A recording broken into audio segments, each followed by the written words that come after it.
Right, okay, this week your lesson title is KI en tu casa. So last week we had a look at KI en tu dormitorio, what is there in your bedroom, and this week we are looking more specifically at what is there in your house. So you've basically got your instructions that are the same that I give you every week. So you complete the lesson in your exercise books, a piece of paper or on a Word document. When you finish the lesson, open up the answers PowerPoint and mark and correct your work in a different colour pen. And then when you've finished all of the work, you submit or upload a picture or pictures to show my homework. If you want to consolidate in your second week, complete the activities on Quizlet, but in the second week you're also going to have some translation tests that I would like you to complete. These are instead of having a quiz on show my homework. Right, okay, this slide you've got your title again at the top, KI en tu casa, what is there in your house? And then if in the top in italics it says en mi casa hay, so in my house there is. And then you've got 1 to 13 that are in blue, they go with un, and the majority of them end with o, so we know that they've got to be masculine. And then we've got 14 to 17 that go with una or unas, which we know they've got to be feminine. So what you've got is you've got 1 to 17 in Spanish, and then you've got A to Q in English. So you're basically matching up. But so you can do this however you want to do it. You might want to put number 1, un salon equals a living room, or you might want to do 1 equals and whatever letter you think it goes with. I would recommend you write in the Spanish and the English so you've got it down. But if you say working off the PowerPoint, you could just do arrows to correct them up. It's completely up to you. But my best piece of advice is to write your full Spanish and your full English. So for 7 upper 1, 7 upper 2 and 7 upper 3, you work out the meaning of 1 to 17. Any that you don't know, you could have a look on wordreference.com. And then you could add any extra words to the list. So can you think of any other rooms in the house that I've missed off that you want to add in? For 7 upper 4, 7 upper 5, 7 and 1, again, use wordreference.com for support. And for 7M2, 7M3 Foundation School, what words look like the English? Have a look at those words first, and then any you don't know, you can either open up the answers PowerPoint or again look on wordreference.com.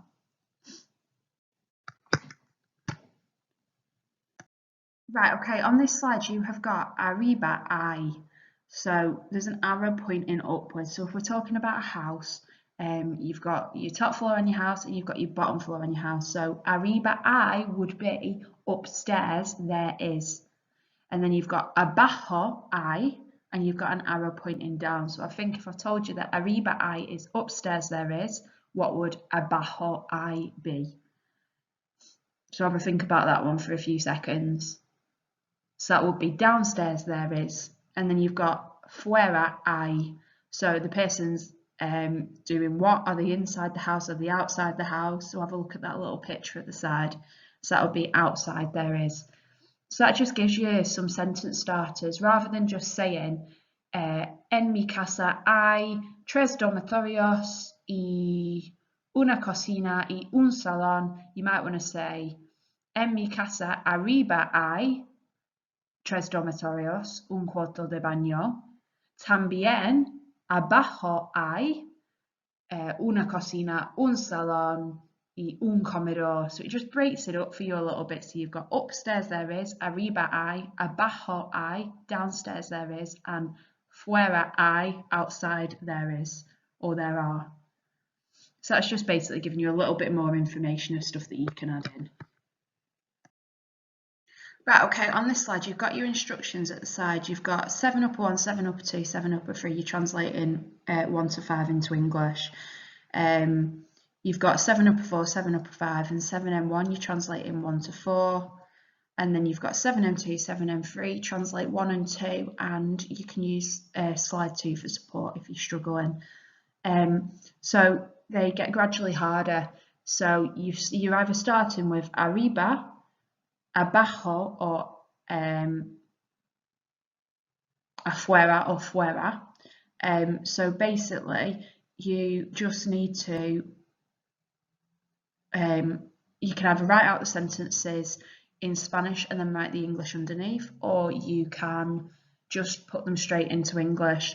They start to get slightly more difficult as you get to 4 and 5. 5 has got some challenging vocab in. If there's any vocab you don't know, use wordreference.com. But these are just answers. Rather than saying, in my house there is a kitchen, there are slightly more complex answers. So it just shows you how you can add in connectives and intensifiers, so things like muy bastante, un poco, or how you can add in any adjectives. So just translate those into your books for me, please. Thank you. Right, okay, on this slide, you are working out whether you think these sentences are possible or not. So does it make sense? Does the sentence make sense, basically? Is it physically possible to have these things? Say, for example, is it possible to have an attic downstairs? So would you say that sentence is possible or not possible? So that's all you're doing on this one. You can give me a reason why if you want as well. You can say why you don't think it's possible or why you think it is possible. So for 7 upper 1, 7 upper 2, 7 upper 3, you write in whether the sentences are possible or not, and you can translate them all into English when you finish. That's your little bit of an extension. 7 upper 4, 7 upper 5, 7 and 1, you write whether you think the sentences are possible and translate just 1 and 2 into English. And 7M2, 7M3 and foundation school, you just write in whether 1 to 5 are possible or not possible. So we have got the 5 sentences there now. So you've got arriba en mi casa hay 3 salones y un cuarto de baño. So upstairs in my house there are 3 living rooms and a bathroom. So have a think to yourself, do you think that sentence makes sense? Could you have 3 living rooms and a bathroom upstairs? Your second one, arriba en mi casa hay un cuarto de baño y 2 dormitorios. So does that one make sense? Would you have upstairs a bathroom and 2 bedrooms? So again, work that one out. You've then got abajo en mi casa hay un dormitorio, un salón y un ático. Does that one make sense? Could you have that downstairs? So again, do the same for the rest of the sentences. So whether you think those sentences or whether you think a house could be laid out like that, is it possible to have those things upstairs or downstairs or outside or not? Okay, so just write 1 to 5, possible, not possible, and then you can give a reason why, and then if you really want to challenge yourself, translate them all into English as well. Right, okay, your important thing about this slide is you are correct on the mistakes 1 to 6, but it's all about this box here. So this box here, oh, sorry about my dodgy circle there. This box here is what's going to help you. So you've got here L, which is the masculine, los, which is the plural masculine. So both of those are in blue because they're masculine. So you'd use los when you're talking about more than one thing. You've got la, which is the feminine, and las, which is the feminine and plural. So if you're talking about more than one thing that is feminine. So for example, las cocinas. So in every sentence there is a mistake, and these have been colour-coded to help you as well. So if I show you the first one, if you read the first sentence, it says El casa moderna. We know casa is feminine because it's in red, and moderna agrees with it. So the adjective has the A on the end because casa ends with an A and because casa is feminine. So could it start with L? You're talking about something that's feminine. So if you look at your table, it can't be the one in blue, it's got to be the one in red. So it's got to be la casa moderna. Basically, you're doing the same for all of them. So it's either going to be your start of your sentence, it could be that an accent's missing off, it could be that your adjective doesn't agree, it could be that you need to use las instead of la, or you need to use el instead of los. Okay, have a look through those, but this table here is the really, really important thing. So this is what you are using to help you. Right, okay, on this slide you've got 1 to 6 that are questions. So we're matching up the questions with the correct answer. So we've got Donde vives, where do you live? Number 1. We've got ¿Cómo es tu casa? What's your house like? We've got ¿Qué hay arriba en tu casa? What is there upstairs in your house? We've then got ¿Qué hay abajo? So what is there downstairs? We've then got ¿Dónde vivías en el pasado? Where did you used to live in the past? And ¿Dónde te gustaría vivir en el futuro? Where would you like to live in the future? So look for keywords. That's a key bit for you. So if you're looking for ¿Dónde vives? You know your answer needs to start with I live. For ¿Cómo es tu casa? Your sentence is going to start with my house is, because it's describing the house. I'm going to use adjectives. So mi casa es.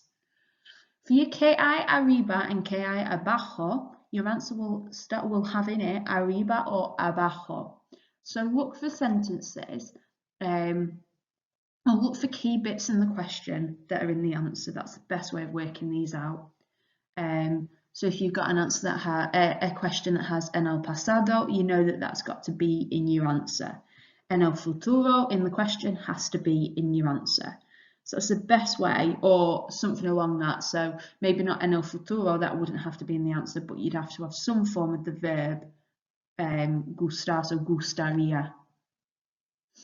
So see how you can match those up. I would write out the questions, maybe make a note of the English underneath for the ones you didn't know. So I've just told you the English for all your questions, and then match them up with the correct answer. These answers are going to help you on the next slide. So it's really important that you work through this slide. Right, okay, like I just said on the last slide, I said those answers were really, really important. So again, you've got the exact same questions, 1 to 6. So ¿Dónde vives? Where do you live? ¿Cómo es tu casa? What's your house like? ¿Qué hay arriba en tu casa? What is there upstairs in your house? ¿Qué hay abajo? What is there downstairs? ¿Dónde vivías en el pasado? Where did you used to live in the past? And ¿Dónde te gustaría vivir en el futuro? Where would you like to live in the future? Right, okay, you've then got sentence starters. You don't have to use these sentence starters, you can use different ones, but these just give you a basic structure. So all in order, so you've got 1 to 6 with the sentence starters, and for 7 upper 1, 7 upper 2, 7 upper 3, you're answering the questions 1 to 6. Use as much detail as possible, impress me as much as you can. 7 upper 4, 7 upper 5, 7 and 1, answering questions 1, 2, 3, 4 and 6, so basically missing out question 5. And you can use slide 7 for any support that you need, or any other previous slides on this PowerPoint or previous PowerPoints or YouTube videos. 7M2, 7M3 and Foundation School, you're answering questions 1 to 4 using slide 2 and slide 7 for support if you need it. Right, okay, this slide as you're listening, I know that a lot of you have found the listening is quite difficult. Don't worry too much, just try your absolute hardest on this one. And if you need to open up the answers PowerPoint maybe part way through, or you need to pause the audio multiple times, that is absolutely fine, do not worry. So you've got the sentences here, and you need to work out, so these sentences, you need to work out whether you think that they are verdaderas, true, or falsas, false. So work out whether these sentences are true or false, or have they mentioned them when they speak. So you would literally write A and whatever you think it is, either V for verdadero, true, or verdaderas, true, and F for falsa or falsas. So basically you click over this here, that's your audio file for the listening, pause it as many times as you need to, try your best, open up that answers PowerPoint, and that should help you as much as you need. Right, okay, your next slide is an otra vez like we do in class. So in class we'll normally get someone to stand outside while the rest of the class pick 1, 2 or 3 for each answer, and then they'll come inside, start reading, so suelo paso mi tiempo libre en el salón, and then we'd say otra vez or sí, and they'd carry on reading.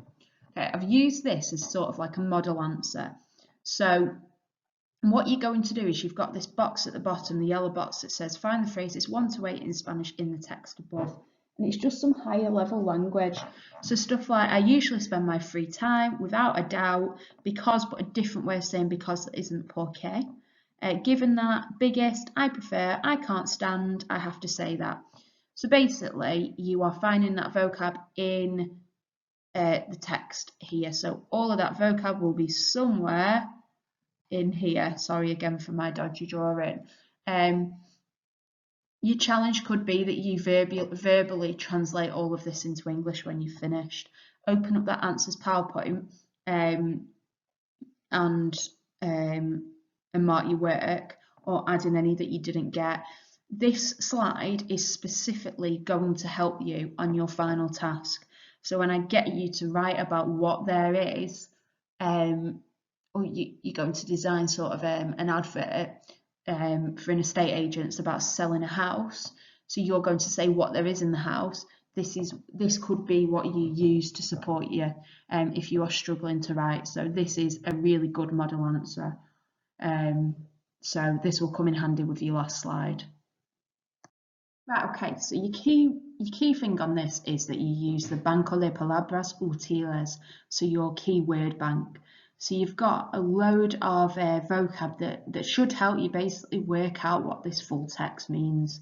And then when you know what the full text means, you can quite easily answer the questions in English.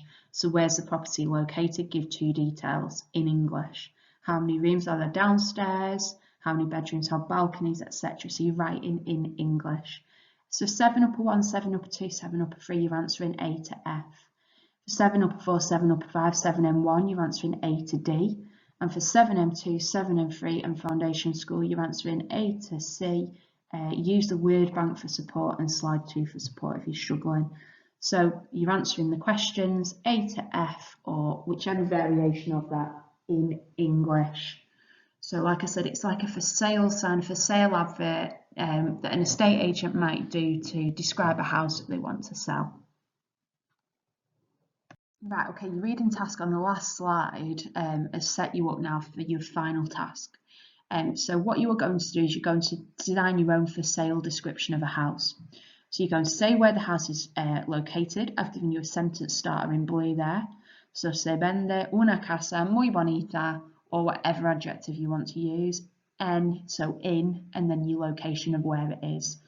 So you've got what is upstairs, arriba hay, what is downstairs, abajo hay, what is outside, afuera hay, and then you've got a checklist. So your checklist, you use adjectives and it shows you exactly where your adjective is located. So remember, you say una casa bonita, not una bonita casa. Remember, it's the opposite in Spanish as it is in English. Your adjective always goes after whatever you're describing.